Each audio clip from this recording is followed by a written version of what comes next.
أعوذ بالله من الشيطان الرجيم.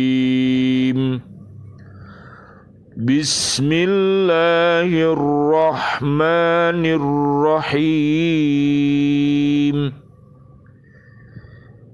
إن الذين يأكلون أموال اليتامى ظلما إنما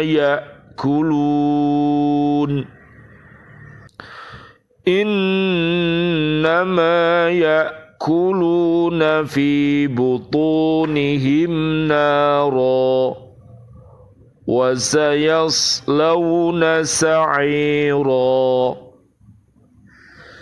يوصيكم الله في أولادكم للذكر مثل حظ الأنثيين. فإن كن نساء فوق 2 فلهن ثلثا ما ترك، وإن كانت واحدة فلها النصف، ولأبويه لكل واحد منهما السدس مما ترك إن كان له ولد، فإن لم يكن له ولد وورثه أبواه فلأمه الثلث، فإن كان له إخوة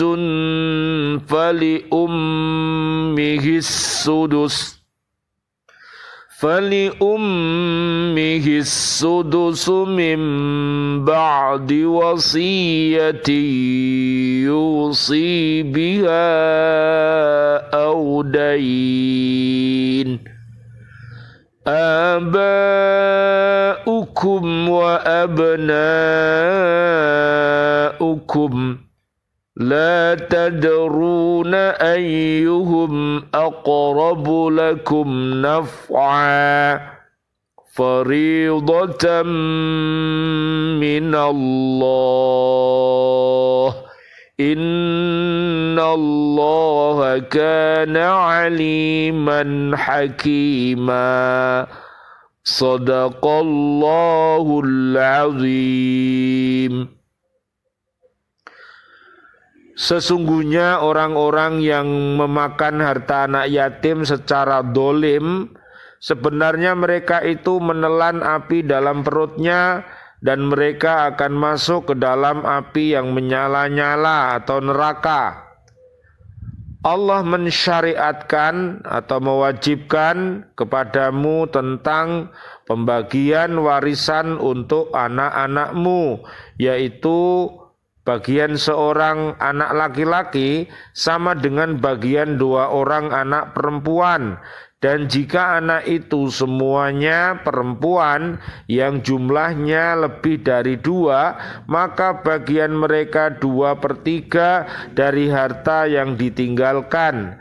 Jika dia anak perempuan itu seorang saja, maka dia memperoleh setengah harta yang ditinggalkan. Dan untuk kedua ibu bapak, bagian masing-masing 1/6 dari harta yang ditinggalkan. Jika dia yang meninggal tidak mempunyai anak dan dia diwarisi oleh kedua ibu bapaknya saja, maka ibunya mendapat 1/3.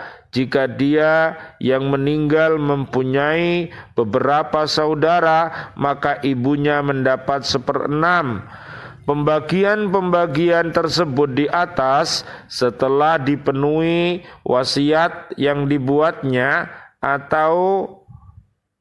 dan setelah dibayar hutangnya tentang orang tuamu dan anak-anakmu, kamu tidak mengetahui siapa di antara mereka yang lebih banyak manfaatnya bagimu. Ini adalah ketetapan Allah. Sungguh Allah Maha mengetahui, Maha bijaksana.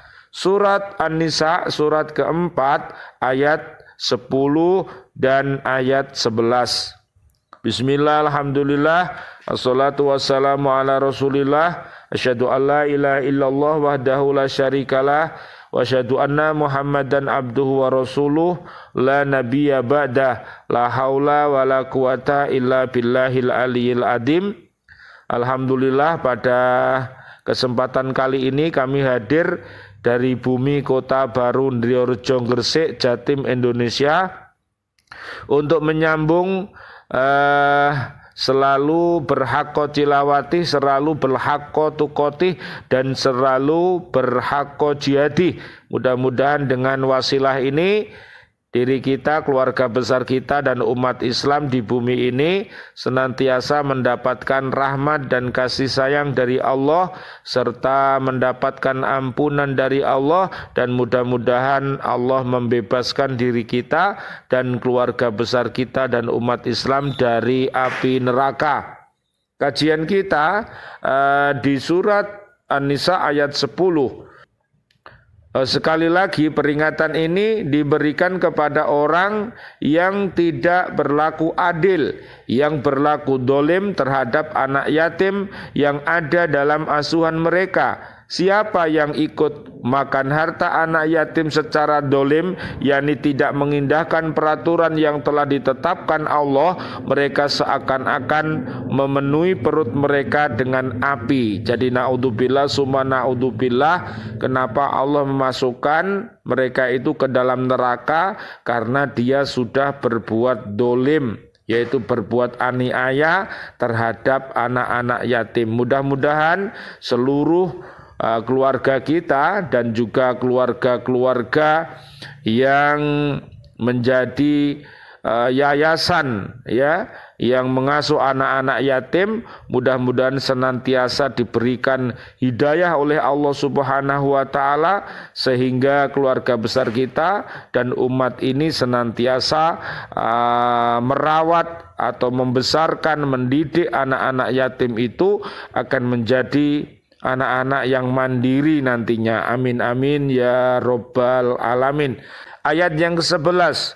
Adapun sebab turun ayat ini, menurut hadis yang diriwayatkan oleh Imam Ahmad, Abu Dawud, At-Tirmidzi dari sahabat Jabir, yang artinya telah datang kepada Rasulullah sallallahu alaihi wasallam, Allahumma shalli wa sallim alaih, istri Sa'ad bin Rabi, dan berkata, wahai Rasulullah, ini adalah dua anak perempuan Sa'ad bin Rabi. Ia telah gugur dalam perang Uhud. Seluruh hartanya telah diambil pamannya, dan tak ada yang ditinggalkan untuk mereka, sedangkan mereka tak dapat menikah bila tidak memiliki harta. Rasulullah sallallahu alaihi wasallam, Allahumma sholli wa sallim alaih, berkata, Allah akan memberikan hukumnya. Maka turunlah ayat warisan. Kemudian Rasulullah sallallahu alaihi wasallam, Allahumma sholli wa sallim alaih, mendatangi paman kedua anak tersebut dan berkata, berikan 2/3 dari harta Sa'ad kepada anaknya, dan kepada ibunya berikan 1/8-nya, sedang sisanya ambillah untuk kamu. Dalam ayat ini Allah menyampaikan wasiat yang mewajibkan kepada kaum muslimin yang telah mukallaf untuk menyelesaikan harta warisan bagi anak yang ditinggalkan oleh orang tuanya, baik mereka laki-laki ataupun perempuan. Apabila ahli waris itu terdiri dari anak-anak laki-laki dan perempuan, maka berikan kepada yang laki-laki 2 bagian dan kepada yang perempuan 1 bagian. Adapun hikmah anak laki-laki mendapat 2 bagian karena laki-laki memerlukan harta untuk memenuhi kebutuhan dirinya dan nafkah istrinya serta anak-anaknya, sedang perempuan hanya memerlukan biaya untuk diri sendiri. Adapun apabila ia telah menikah, maka kewajiban nafkah itu ditanggung oleh suaminya. Karena itu wajarlah jika ia diberikan satu bagian. Yang dimaksud anak atau ahli waris lainnya dalam ayat ini adalah secara umum, kecuali karena ada halangan yang menyebabkan anak ahli waris lainnya tidak mendapat hak warisan. Adapun yang dapat menghalangi seseorang menerima hak warisan adalah satu, berlainan agama, sebagaimana Rasulullah sallallahu alaihi wasallam, Allahumma shalli wa sallim alaihi, bersabda, la yatawarasu ahlu millatain, tidak saling mewarisi antara orang-orang yang berlainan agama. Riwayat Ibnu Majah. Yang kedua, membunuh pewaris. Ini berdasarkan hadis dan ijma'. Yang ketiga, bila ahli waris menjadi hamba sahaya. Yang keempat, harta peninggalan para nabi tidak boleh dibagi-bagi sebagai warisan. Selanjutnya ditentukan oleh Allah apabila seorang wafat hanya mempunyai anak perempuan yang jumlahnya lebih dari 2 orang dan tidak ada anak laki-laki, maka mereka mendapat 2/3 dari jumlah harta, lalu dibagi rata di antara mereka masing-masing. Tetapi apabila yang ditinggalkan itu anak perempuan hanya seorang diri, maka ia mendapat 1/2 dari jumlah harta warisan. Sisa harta yang 1/3 kalau halnya meninggalkan 2 anak perempuan, atau yang 1/2 bagi yang meninggalkan hanya seorang anak perempuan, dibagikan kepada ahli waris yang lain sesuai dengan ketentuan masing-masing. Perlu ditambahkan di sini bahwa menurut bunyi ayat, anak perempuan mendapat 2/3 apabila jumlah lebih dari 2 atau dengan kata lain mulai dari 3 ke atas. Tidak disebutkan berapa bagian apabila anak perempuan tersebut hanya 2 orang. Menurut pendapat jumhur ulama, mereka yang dimasukkan pada jumlah 3 ke atas mendapat 2/3 dari harta warisan. Dari perincian di atas diketahui bahwa anak perempuan tidak pernah menghabiskan semua harta, paling banyak hanya memperoleh setengah dari jumlah harta. Berbeda dengan anak laki-laki, apabila tidak ada waris yang lain dan ia hanya seorang diri, maka ia mengambil semua harta warisan. Dan apabila anak laki-laki lebih dari seorang, maka dibagi rata di antara mereka. Tentang hikmah dan perbedaan ini telah diterangkan di atas.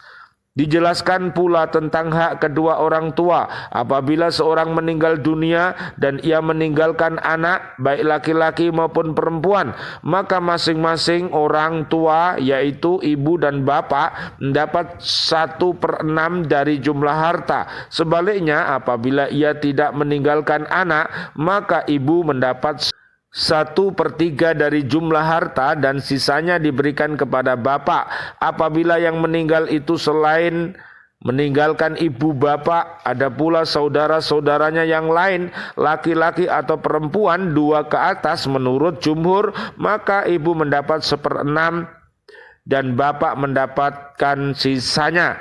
Setelah diterangkan jumlah pembagian untuk anak, ibu, dan bapak, diterangkan lagi bahwa pembagian tersebut barulah dilaksanakan setelah terlebih dahulu diselesaikan urusan wasiat dan utangnya. Walaupun dalam ayat mendahulukan penyebutan wasiat dari utang, namun dalam pelaksanaan menurut sunnah Rasul hendaklah didahulukan pembayaran utang. Di antara orang tua dan anak kamu tidak mengetahui mana yang lebih dekat atau yang lebih memberi manfaat bagi kamu. Oleh karena itu, janganlah kamu membagi harta warisan sebagaimana yang dilakukan oleh orang jahiliyah yang memberikan hak warisan hanya kepada yang dianggap dapat ikut perang, akan membela keluarganya, dan tidak memberikan hak warisan sama sekali bagi anak-anak kecil dan kaum perempuan. Ikutilah apa yang ditentukan Allah karena dialah yang lebih tahu mana yang bermanfaat untuk kamu baik di dunia maupun di akhirat. Hukum warisan tersebut adalah suatu ketentuan dari Allah yang wajib dilaksanakan oleh kaum muslimin. Ketahuilah bahwa Allah mengetahui segala sesuatu dan apa yang ditentukannya pastilah mengandung manfaat untuk kemaslahatan manusia. Mudah-mudahan kajian kita di surat An-Nisa ayat 10 dan ayat 11 bermanfaat. Amin ya rabbal alamin. Rabbana hablana min azwajina wa dzurriyyatina qurrata ayun waj'alna lil muttaqina imama. Rabbana dzalamna anfusana wa illam taghfir lana wa tarhamna lanakunanna minal khasirin. Rabbana taqabbal minna innaka antas samiul alim wa tub alaina innaka antat tawwabur rahim. Amin amin ya rabbal alamin. Walhamdulillahi rabbil alamin. Wassalamualaikum warahmatullahi wabarakatuh. Waalaikumsalam warahmatullahi wabarakatuh.